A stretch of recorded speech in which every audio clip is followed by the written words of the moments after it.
Thank you Jesus.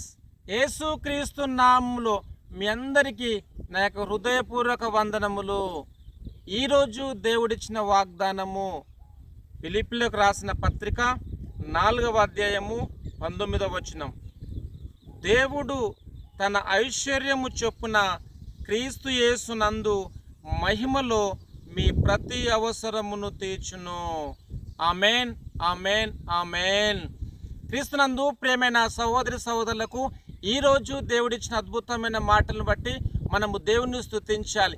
ఇక్కడ దేవుని యొక్క వాక్య భాగంలో చూసినట్లయితే దేవుడు తన ఐశ్వర్యము చొప్పున క్రీస్తు యేసు నందు మహిమలో మీ ప్రతి అవసరమును తీర్చును అని దేవుని యొక్క వాక్య భాగం రాయబడినది. క్రీస్తునందు ప్రేమైన సహోదరి సహోదరులారా, మీరే పరిస్థితిలో ఉన్నను దేవుని స్తుతించండి, దేవుని యొక్క నామాన్ని మహిమపరుస్తూ ముందుకు సాగండి. ఎందుకంటే క్రీస్తు యేసు మహిమలో మీ ప్రతి అవసరతలన్నీ తీరుస్తాను అని ప్రభు ఈరోజు మనందరితో మాట్లాడుతుండగా ప్రార్థన చేద్దాం. ప్రార్థన. ప్రేమగల దేవా, మీకు వందనాలు తండ్రి. మీరు ఇచ్చిన అద్భుతమైన మాటలను బట్టి మేము స్తుతిస్తున్నాము తండ్రి, మీకు వందనాలు. క్రీస్తు యేసునందు ప్రతి అవసరతలన్నీ దేవా నేను తీరుస్తానన్నావు తండ్రి, మీకు వందనాలు.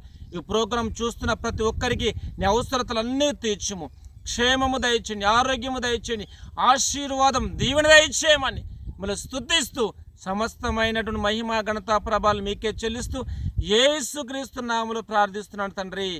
Amen, amen, amen. Thank you.